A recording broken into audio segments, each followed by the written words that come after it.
വിളിക്കുവാണെങ്കിൽ ഉറപ്പായിട്ടും പോയി ചെയ്യും. ഡൊമിനിക്കുമായിട്ട് ഞാൻ ഒരുപാട് നാളത്തെ ബന്ധമുള്ളതാണ്. ലോകയുടെ എല്ലാ അപ്ഡേറ്റ്സും ഷൂട്ടിന്റെ കാര്യങ്ങളും ഒക്കെ ആയിട്ട് സംസാരിച്ചിട്ടുണ്ട്. പിന്നെ കുട്ടികളുടെ കാര്യം പറഞ്ഞെന്ന് പറഞ്ഞാൽ അവർക്ക് കുട്ടികൾക്ക് ഇഷ്ടപ്പെടുന്ന ഇപ്പൊ ഫസ്റ്റ് പ്രിഫറൻസ് ഇപ്പം ഞാൻ ചെയ്ത കഴിഞ്ഞ വർഷത്തെ സിനിമകൾ വെച്ച് കമ്പയർ ചെയ്യുമ്പോൾ കുട്ടികൾക്ക് കാണാൻ പറ്റിയ ഇപ്പൊ കിഷ്കിന്ധകാണ്ഡം എന്റെ മോന് മനസ്സിലാവില്ല.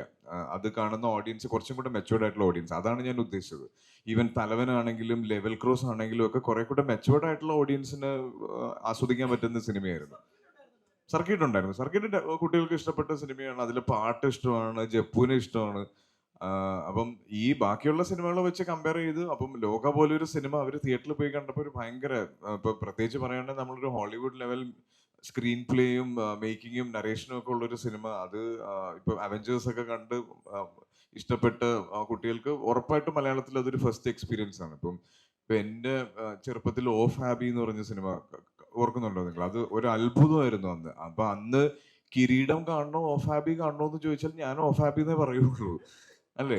ഇപ്പൊ ഞാൻ എന്തുകൊണ്ടാണ് പണ്ട് നമ്മൾ തിയേറ്ററിൽ പോയി കാണാൻ ആഗ്രഹിക്കാത്ത പല സിനിമകളും ഇന്ന് നമ്മുടെ ഫേവററ്റ് ലിസ്റ്റിലുള്ള സിനിമകളാണ്. അന്ന് എനിക്കത് മനസ്സിലാക്കാൻ പറ്റില്ല. അതാണ് ഞാൻ ഉദ്ദേശിച്ചത്. ഇപ്പം സാക്ഷാൽ ശ്രീമാൻ ചാത്തുണ്ണി എന്ന് പറഞ്ഞ ഇന്നസെന്റ് അങ്കിളിന്റെ ഒരു ഗംഭീര സിനിമയുണ്ട്. എനിക്ക് തോന്നുന്നില്ല ആ സിനിമ പിന്നെ എപ്പോഴെങ്കിലും കാണാൻ പറ്റിയിട്ടുണ്ടോ എന്ന് പോലും അറിയില്ല.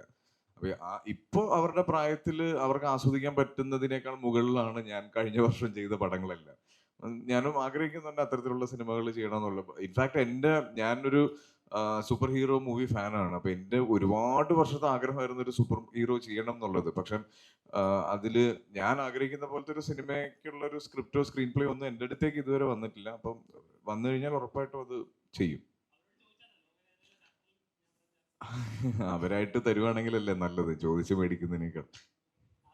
ആഗ്രഹമുണ്ട്, ഡെഫിനറ്റ്ലി ഉണ്ട്. ഇപ്പൊ ഏത് ആക്ടേഴ്സിനോട് ചോദിച്ചാലും ആക്ടേഴ്സിന്റെ ഏറ്റവും നല്ല ഒരു സ്വഭാവ ഗുണം അതാണ്. എല്ലാവർക്കും ഒരു ഭയങ്കര ഹെൽത്തി ആയിട്ടുള്ള ഒരു കോമ്പറ്റീഷൻ മനസ്സിലുണ്ടാവും. അവർ ചെയ്യുന്ന പോലത്തെ സിനിമകൾ ചെയ്യണം, അവർക്കുണ്ടായ പോലത്തെ സക്സസ് ഉണ്ടാവണം എന്നൊക്കെ ഉള്ളത്. അപ്പം അങ്ങനെ ഒരു ആഗ്രഹം എനിക്കും ഉണ്ട്. വിളിക്കുവാണെങ്കിൽ ഉറപ്പായിട്ടും പോയി ചെയ്യും.